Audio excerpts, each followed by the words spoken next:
At 78, I thought I'd experienced every possible heartbreak life could throw at me. Losing my husband, battling cancer, watching my body betray me one creaky joint at a time. But nothing, and I mean nothing, prepared me for what I heard after driving 9 hours through a torrential rainstorm to surprise my daughter Laurel. Standing in her doorway, soaked to the bone with my homemade cake, I accidentally eavesdropped on a conversation that would change everything. They wanted me gone? Challenge accepted. Here's how I changed my will and rescinded every financial guarantee in the most satisfying way possible. But first, let me tell you about that drive. The silver-haired road warrior's epic journey. What exactly drives a 78-year-old woman with arthritis to pack her ancient Honda Civic and attempt a 9-hour drive through weather that would make a trucker think twice? Pure, maternal delusion, mixed with the kind of stubborn determination that comes from decades of putting everyone else first. I convinced myself this surprise visit would fix everything between my daughter Laurel and me. Looking back, the only thing more ridiculous than my plan was how thoroughly I prepared for it. My bathroom counter looked like a pharmacy explosion. I counted each bottle twice because forgetting medication at my age isn't just inconvenient, it's potentially fatal. The irony wasn't lost on me that I was more concerned about my pill schedule than driving through what the weather service called potentially life-threatening conditions. The cake sat in my passenger seat like a 3-layer monument to misplaced hope. Carrot cake with cream cheese frosting and 24 tiny marzipan carrots I'd spent 3 hours making because store-bought decorations weren't good enough for my baby girl's surprise party. I'd wrapped it in enough plastic to preserve it through nuclear winter and surrounded it with towels like I was transporting the crown jewels. That cake represented everything wrong with our relationship. Me trying desperately to buy love with elaborate gestures while she treated my efforts like obligations. My car groaned under the weight of birthday supplies. Balloons that kept hitting my rearview mirror, homemade cookies wrapped in foil, and a cooler packed with her childhood favorites. I'd even brought streamers because somehow I'd convinced myself we'd have an impromptu decorating session, like when she was 12. The trunk barely closed, which should have been my first clue that this entire operation was based on fantasy rather than reality. The storm started as light drizzle, but escalated into something torrential by hour 3. Rain pounded my windshield so hard the wipers couldn't keep up. My arthritic hands cramped around the steering wheel as I white-knuckled through hydroplaning that would have terrified a NASCAR driver. Every joint in my body screamed complaints about the hunched driving position. But I kept going because turning back felt like admitting defeat. Pride makes people do incredibly stupid things. And apparently age doesn't cure that particular character flaw. My GPS kept recalculating the route, while I cursed modern technology under my breath.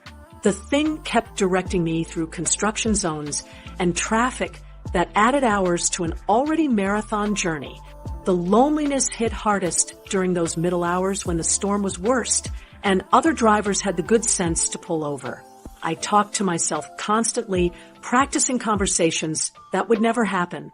Surprise, sweetheart. I thought we could spend your birthday together like old times. I rehearsed that line until it sounded natural instead of desperate. I imagined her face lighting up, imagined us baking together in her kitchen, imagined finally bridging the gap that had been widening for years. The fantasy conversations were so vivid, I almost convinced myself they were memories. My arthritis medication rattled in the cup holder like a maraca keeping time with my delusions.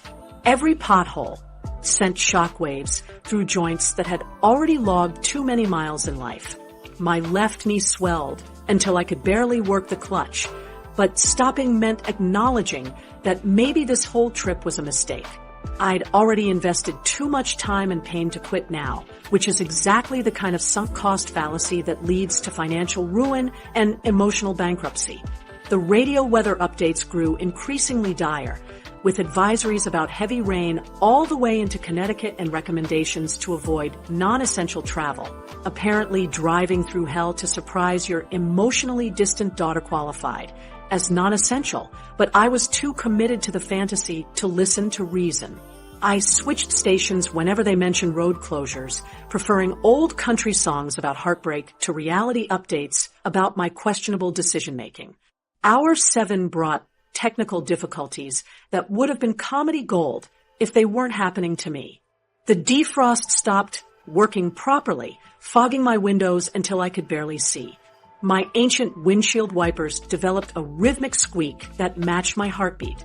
The heat stopped blowing on the driver's side, leaving me half frozen while the passenger side cake stayed perfectly climate controlled. I spent 10 minutes at a gas station trying to figure out why my hazard lights wouldn't turn off, attracting concerned looks from younger drivers who probably wondered if I should still have a license. My surprise face needed work. I discovered while practicing in the rearview mirror.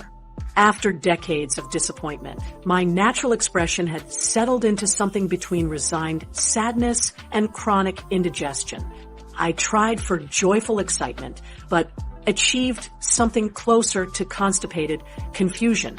The gap between how I wanted to appear and how I actually looked perfectly summarized the gap between my expectations for this trip and reality. The final hour crawled by as I rehearsed my entrance speech and tried to ignore the voice in my head suggesting this might not go as planned. I'd driven through literal hell to get here. Surely that effort would count for something. The cake had survived. I'd survived. And we were about to have the kind of mother-daughter moment that would make up for years of growing distance. I pictured us laughing about my dramatic arrival, turning the storm story into family legend.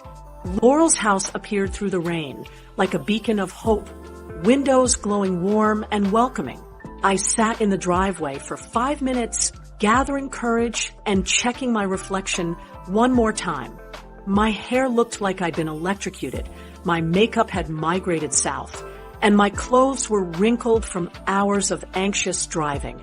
But I had cake, I had presence, and I had enough maternal optimism to power a small city. This was going to be perfect. I grabbed the precious cake and ran through the downpour toward her front door, already planning my grand entrance. The warmth from inside beckoned like a promise of reconciliation. What I was about to discover would make the 9-hour drive seem like the easy part, when eavesdropping becomes a masterclass in heartbreak. Standing in her doorway, I became an unwitting audience to the most devastating performance of my life. The front door had been unlocked, typical Laurel, so I'd let myself in planning my grand surprise entrance. I could hear voices from the kitchen, laughter bubbling over wine glasses, the kind of relaxed conversation that happens when people think they're alone. My first instinct was to call out, announce my arrival with theatrical flair, but something in their tone made me pause. I swear she calls every single day with some new medical drama. Laurel's voice carried perfectly through the open floor plan she'd bragged about during our last awkward phone call. Her tone held the kind of exasperated affection you'd use discussing a particularly needy pet. Yesterday, it was her blood pressure. Today, it's her arthritis acting up because of the weather. I can predict her conversations like a broken record. The cake box trembled under my arthritic wrists, whether from holding the weight or hearing my health concerns dismissed as attention-seeking manipulation, I couldn't tell. The buttercream frosting had taken me 3 attempts to get right, the decorative roses positioned with surgical precision. Now, it felt like I was holding evidence of my own pathetic desperation. At least she's consistent, Kent replied with the casual cruelty that comes from years of practice. Though honestly, sometimes I wonder if she'd be happier just getting it over with. She's been miserable since your dad died, and she makes sure everyone knows it. Maybe the universe is trying to tell her something. They both laughed at that observation, the kind of laughter that accompanies shared jokes about people who aren't present to defend themselves. The sound hit me like a physical slap, sharp and unexpected. Here I was standing in their entryway, while they discussed my potential demise over what smelled like expensive wine. God, can you imagine if she actually showed up here unannounced? Laurel continued, completely oblivious to the cosmic irony unfolding 10 feet away. She'd probably drive through a hurricane just to guilt-trip us about missing some random milestone. Then we'd be stuck pretending to be grateful while she rearranges our entire weekend around her schedule. The cake was getting heavier by the second, my joints screaming complaints that suddenly seemed less like legitimate medical concerns and more like the whining of an attention-seeking hypochondriac. I'd driven through weather that would terrify a meteorologist because I thought surprising my daughter would repair whatever had broken between us. Apparently, the only thing broken was my ability to read social cues. God, I hope she crashes. Laurel's voice carried a chilling casualness that made my blood freeze. Then we wouldn't have to deal with her constant calls. Kent's response came without missing a beat. Or at least get lost, give us a weekend without the guilt trips. Their laughter that followed hit me like a physical blow. My breathing had become embarrassingly loud, the kind of shocked gasps that happen when your worldview crumbles in real time. I pressed myself against the doorframe, hoping the sound of rain on their expensive windows would mask my presence. The absurdity of the situation wasn't lost on me. Here I was, hiding in my own daughter's house like a burglar, eavesdropping on conversations about my own expendability. Remember when she offered to co-sign for the beach house? Laurel's voice took on the conspiratorial tone of someone sharing juicy gossip. I almost felt guilty taking her money, but then she started calling every day asking about paint colors and furniture, like she thought she'd be visiting constantly. Thank God we live far enough away that surprise visits aren't practical. The beach house comment landed like a physical blow. I'd co-signed that loan thinking I was helping my daughter achieve her dreams, imagining family gatherings and holiday memories being made in a place I'd helped provide. Instead, I'd apparently financed my own exclusion from their lives, paying for the privilege of being kept at a safe distance.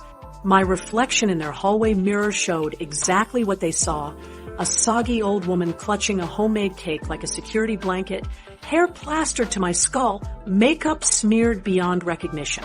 I looked like the stereotype of the pathetic widow who couldn't accept that her usefulness had expired along with her husband. The woman in that mirror definitely seemed like someone whose disappearance would be more relief than tragedy.